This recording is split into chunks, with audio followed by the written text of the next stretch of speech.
그러면 이제 성만찬의 문제인데 왜 예수님은 성만찬을 잡히시던 밤에 행하셨을까? 그 십자가 달리기 전날 밤이거든요. 왜 제자들하고 이 마지막 만찬을 행했을까 하는 것이 문제입니다. 이 성만찬을 행할 때 우리 주님께서 이것은 내 몸이다, 이것은 내 피다라고 하는 것으로 이야기를 합니다. 근데 예수님께서 성만찬을 하면서 무엇을 가장 염려했을까? 제자들은 그동안 3년 이상이나 긴 세월을 예수님과 함께 다녔기 때문에 어떤 어려움이 와도 어떤 힘듦이 있어도 이겨냈지요. 그런데 예수님이 오늘 밤이 끝나고 나면 십자가에 달리게 되고 그리고 이제 죽음을 맞이하게 되고 부활하게 되고 성천하게 되면 기존의 방법으로는 제자들과 함께 할 수 없다는 것을 주님은 아셨습니다. 그러면 제자들은 어떻게 될 것인가? 십자가에 달리고 예수님이 떠나가 버리고 나면 제자는 어떻게 될 것인가 했을 때 예수님이 십자가 달릴 때의 제자들의 모습을 보면 다 떠나가지 않습니까? 결국은 예수님을 버릴 것을 알았습니다. 주의 뜻을 이루기 위해서, 하나님의 뜻을 이루기 위해서 제자를 삼았는데 주님이 십자가 달리고 돌아가셔버리고 부활하신 뒤에 성천하고 나면 결국 이들은 예수님을 떠나갈 것이 뻔하기 때문에 예수님 마지막 날 밤에 무엇을 하려고 하느냐면 요한복음 13장 1절에 말했던 것처럼 이들을 사랑하려고 했던 거예요. 이 사랑하는 방법이 뭐냐면 이들과 영원히 함께 하려고 했던 겁니다.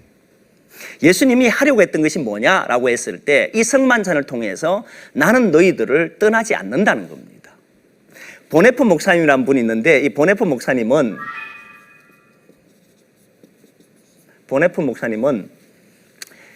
그리스도의 현존이라고 하는 이야기를 합니다. 그리스도의 현존이라고 하는 이 현존이라는 단어는 무엇을 다느냐면 지금 이 자리에는 과연 그리스도가 지금 이 자리에 계실 수 있을까? 우리는 예수님 어디 계시지라고 물어보면 아동배들에 물어보면 예수님은 내 마음속에라고 이야기도 하지만 하늘에 성천하셨으니까 하늘에 계시다 또는 내 마음속에 있다. 그럼 제가 애들한테 물어보면 네 마음속에 어디냐 물으면 잘 몰라요. 사실 지금 이 자리에 있다라고 해도 많은 기독인들이 이 자리에 있다는 말이 어떤 의미인지를 잘 이해를 못해요. 그때 보네프 목사님은 세 가지를 이야기합니다. 하나는 뭘 이야기하냐면 예수님께서 말씀이셨기 때문에 말씀으로 존재한다라고 이야기를 해요. 또 하나는 무엇이냐면 성만찬으로 존재한다는 거예요. 성만찬이라고 하는 것은 단순히 빵에 불과하고 포도주에 불과합니다. 사실 두면 얼마 지나면 변질될 수밖에 없는 것이거든요. 그럼에도 불구하고 왜 이것이 성만찬이 되느냐면 바로 주님의 말씀이 거기에 있거든요. 이것이 내 몸이다, 이것이 내 피다라고 하는 살아있는 주님의 말씀, 생명의 말씀이 있기 때문에 이것을 보고 주님이 오늘도 우리와 함께하는 현존의 자리가 어디냐면 성만찬으로 존재한다라고 했던 겁니다. 마지막 하나가 공동체로 존재한다 그랬어요. 이 세 가지를 이야기하면서 오늘 예수님 어디에서 볼 수 있는가? 우리의 눈으로 우리의 모습을 볼 수 없는 우리 주님을 어디에서 경험할 수 있는가라고 했을 때 보네프 목사님은 말씀으로 그리고 성만찬으로 공동체로 이야기했던 거예요. 자, 그래서 주님께서는 왜 성만찬을 이 밤에 마지막 날 밤에 하셨냐면 더 이상 이들과 함께 할 수 없었기 때문에 영원히 함께 하시는 주님을 보이시기 위해서 그들에게 이 성만찬을 주면서 그들은 언제나 주님이 나와 함께 한다는 것을 보았던 겁니다. 그래서 이들은 초대교회 교인들은 교회에 모이면 사실 세상에 나가면 핍박과 아픔이 너무 많았거든요. 순교의 현장이었단 말이죠. 거기에서 그들은 돌아오면 주일이 되면 무엇을 했느냐면 하나님 말씀을 듣고 예배를 드리고 성찬을 합니다. 성찬을 하게 되면 그 고통과 아픔 속에 지나왔던 시간들을 보면서 이것은 내 몸입니다라고 하고 이것은 내 피다 하는 순간에 그들은 그 속에서 무엇을 넣냐면 주님이 오늘 나와 함께하고 주님이 지금 내 속에 나와 함께 한다는 이 고백이 그들에 나타났던 거예요. 그리고 그들은 그 자리에서 무엇을 하느냐면 결단을 해요. 이 세상이 아무리 힘들고 어려워도 예수 그리스도를 믿고 살아가는 것이 이 땅에 진짜 고난이 있어도 이 땅이 썩어져 가도 우리가 무엇을 할 것인가? 우리는 이 땅에서 하나님의 나라를 이루며 살아야 한다라고 고백하고 이 세계를 변화시키기 위해서 노력했던 사람들이 초대교회 사람들이 그게 무엇으로 됐냐면 성만찬을 통해서 됐다는 거예요. 성만찬을 먹을 때마다 마실 때마다 그때마다 이들은 주님이 나와 함께 하신구나. 주님의 생명이 나와 함께 하구나 라는 고백을 했고 그 고백 속에 움직였던 사람들이 초대교회 사람들이에요. 그래 그 예배가 얼마나 풍성했겠습니까? 바로 주님이 그 자리에 있는 자리가 됐으니까, 현존한 자리가 됐으니까 대단했지요. 예수님께서 이 바울을 통해서 우리에게 하신 말씀이 뭐냐 했을 때, 이 성만찬을 통해서 무엇을 기억하기를 원했느냐, 세 가지를 이야기합니다. 그 세 가지가 바로 영원히 함께 하신다는 말씀을 기억해야 한다는 거예요. 단순히 성만찬 행하는 게 아닙니다. 떡 하나 떼고 잔 하나 나누는 것을 성만찬을 말하질 않아요. 그 속에는 무엇이 있냐면 예수님께서 지금 너와 함께 한다는 그 말씀이 담겨 있는 것이 성만찬이었다는 거예요. 그리고 그들은 지치고 힘들 수밖에 없는 세상 속에서 포기하고 싶은 마음이 있을 때마다 주님의 생명이 내 안에 있으니까 그들은 밖에 나가서 또다시 그 고난의 길을 걸었고, 그래서 그들은 나중에 로마라고 한 나라가 예수 믿는 나라로 기독교과로 바뀌는 일을 하잖아요. 그 모든 힘의 근원이 어디서 나오냐면 예수님이 우리와 함께 한다는, 함께하는 것이 어디냐 했을 때 성만찬으로 통해서 주님이 내 안에, 내가 주님 안에 있다는 것을 고백했다는 거예요.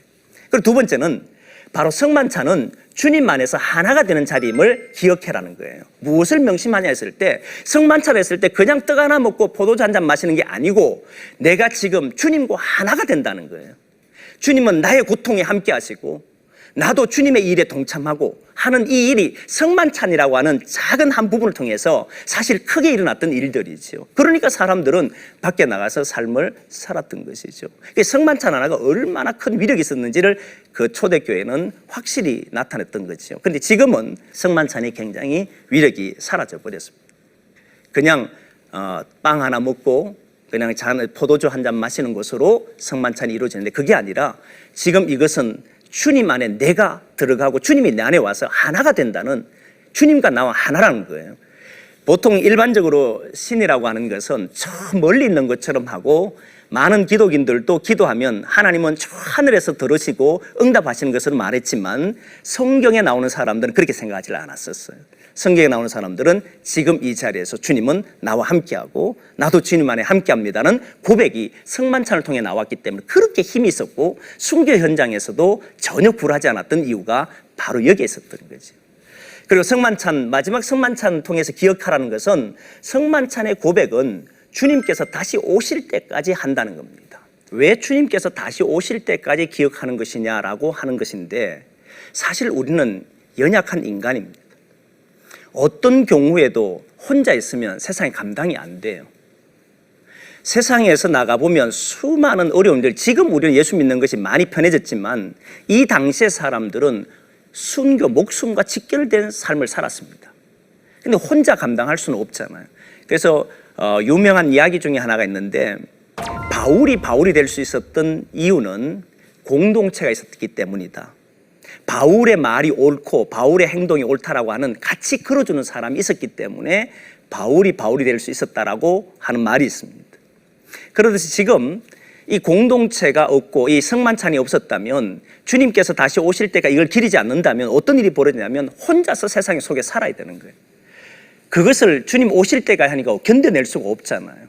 그때 이 주님이 오실 때까지 이 성만찬을 기억한다는 것은 함께 떡을 떼고 함께 잔을 나누면서 주님 오실 때까지 우리는 이 길을 포기하지 않겠습니다. 이 길을 함께 걷겠습니다. 그렇게 하려고 했던 것이 바로 성만찬의 본질이었던 거죠.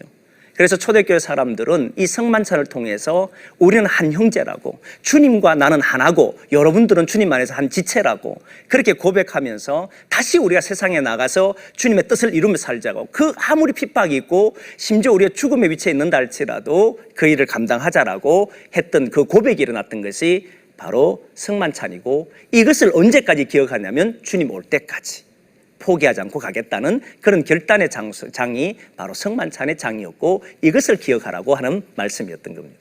이제 그러면 우리의 삶에 어떻게 적용할 것인가 라고 하는 문제입니다. 우리의 삶에 적용하는 것은 두 가지를 말씀드리고 싶은데, 하나는 성만찬을 행할 때에 좀 의미를 기억했으면 좋겠다 하는 생각을 가집니다. 성만찬을 행할 때마다 그 의미가 상실돼 버리면 그 성만찬은 그냥 하나의 떡을 떼고 포도주를 나누는 것으로밖에 되지를 않습니다.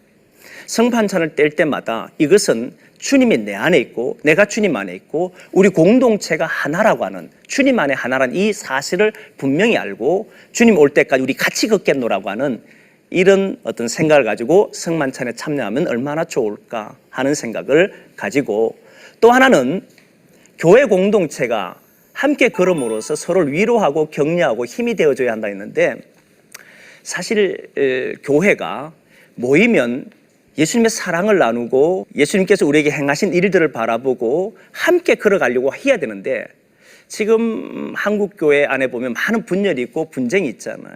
그러다 보니까 교회 오면 격려가 안 되고, 교회 오면 힘이 안 되고, 교회 오면 위로가 안 돼요. 근데 성만찬을 행하는 것을 의식적으로 행하면 바로 이렇게 될 겁니다. 성만찬을 행하면서 우리 교회는 한 공동체임을, 예수 그리스도 안에서 하나임을 고백하고, 서로가 넘어졌을 때 밖에 나가면 힘들어요. 사실 힘든데 그 힘듦 속에 온 사람들을 오히려 위로해주고 격려해주고 따뜻하게 맞아주고 다시 나갈 때마다 같이 기도해주고 우리가 함께한다라는 고백을 해주는 그런 공동체가 되면 얼마나 좋을까 하는 생각을 가지고 그렇게 살아보기를 권면합니다. 이제 11강 성만찬의 본질을 회복하자는 말씀을 나눴는데, 다음 강의는 마지막 강의가 됩니다. 마지막 강의는 은사에 대한 부분을 다루려고 합니다. 지금 한국교회가 은사에 대한 정의를 잘 못하고 있기 때문에 많은 문제가 일어나고 있지요. 고린도 교회를 보면서 과연 바른 은사를 이해하는 게 무엇일까 하는 방향에서 말씀을 나누게 될 겁니다. 지금까지 시청해 주셔서 감사합니다.